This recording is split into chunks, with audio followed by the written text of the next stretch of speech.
Hey guys, how's it going? John here, KG7AJM. I've had several people ask me about an update on what my shack looks like now. I've referenced some things over the last year or so since I've done an update. So I figured I'd do a quick update now and show you what the shack looks like today. All right, so here it is. This is everything that I have in the shack.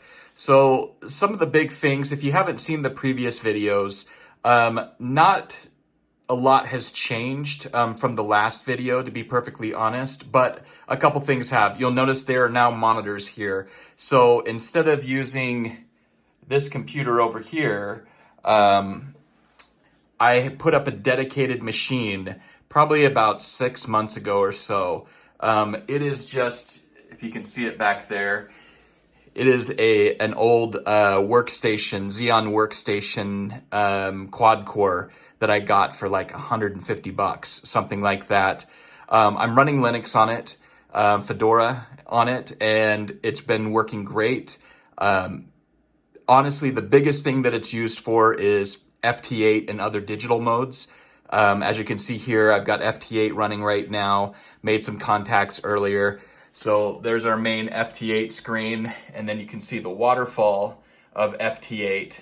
And then we have Grid Tracker down below. And if you're not familiar with Grid Tracker, it essentially just tells you a visualization of all these things that are taking place. It shows you where the various people are throughout the world, and who's making contacts with who. You can see those lines going back and forth between the various stations.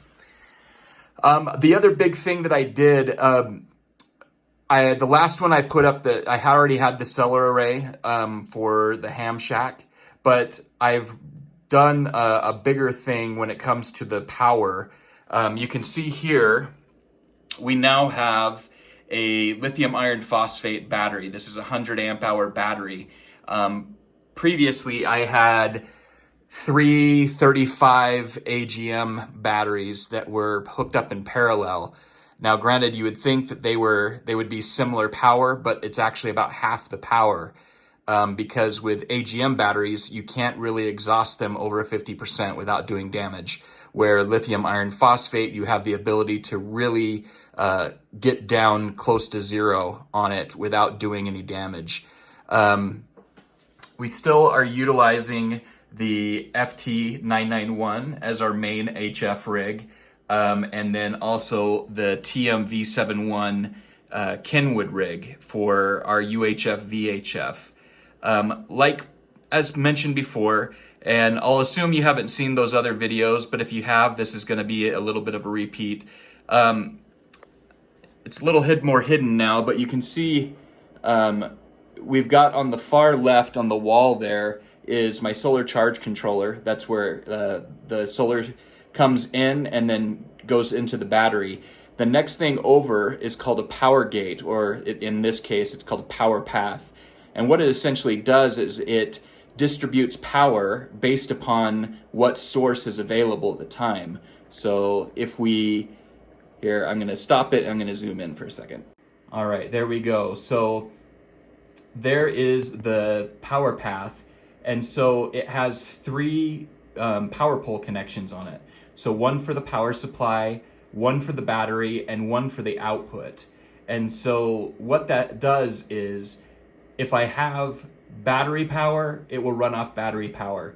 If I have, like in this case right now, I have the power supply running, it will run off the power supply first and battery second. What it will also do is it will charge up my battery if necessary. If it's low on power, it will give it some more juice. And then the output goes ultimately to that right there, which is my power pole distribution block. And what that does is that runs all the power for the various radios and also the tuner. I also have a whole bunch of other accessories that I could plug in, like USB, etc. But you can see all of them are fused. So if you have any kind of, short or anything that draws too much power, it can, the fuse will trip and you won't do damage in theory to everything. So let me zoom back out here. So the power, really what I'm trying to accomplish with this is in an emergency situation or a grid down situation, this would allow me to be able to run almost indefinitely if I have no grid power. And so I've got the solar array, which is on the roof. It's not very big, but it's more than enough for this setup. It's 500 watts. And so basically, it takes about, if I were to completely exhaust this battery, it would take it about 5 hours on a sunny day to completely recharge it. So it is possible to recharge it in a full day if necessary. But the likelihood of exhausting a 100 amp hour battery on this setup in an emergency situation in one night, very, very slim. And so you would have to be running, like a digital mode at 100 watts for literally like 5+ hours to be able to pull that off, like 5 straight hours of transmission. And so now granted, that is not powering also the computer. So obviously if I plugged in the computer, that would take a lot too. But ultimately, it's not going to be able to exhaust that battery under normal usage in any given night. So that's really the sole purpose behind it, is to ensure any kind of emergency situation. I've got family around the country that I would be able to contact if necessary. For instance, my dad, he is doing a similar thing where his setup is completely off grid as well, if needed, so we could still talk to each other. But ultimately, that's pretty much it. We've got some of the usual suspects up here, just a Bofang and a Yaesu FT1D that I use for C4 FM. That's another thing. Maybe I'll show that real quick as well. All right, here's another thing I added. I'm in my basement underneath the closet, and this is where I keep it next to my router. But this is a hotspot for digital modes. I use it for C4 FM, but it could be used for DMR and other various modes, D-Star, etc., if I wanted it to. But yeah, I've had this now for probably about 6 months or more, and use it on occasion. But it works great. It works perfectly. And if you're trying to use digital modes, it's wonderful. But for the most part, in a grid down situation, completely worthless. So anyways, that's pretty much it, guys. This is the Ham Shack 2022, and it's working great. It's running great. No real complaints. I usually talk about what I would upgrade next. And to be perfectly honest, there's not a lot of need right now for shack upgrades, in my opinion.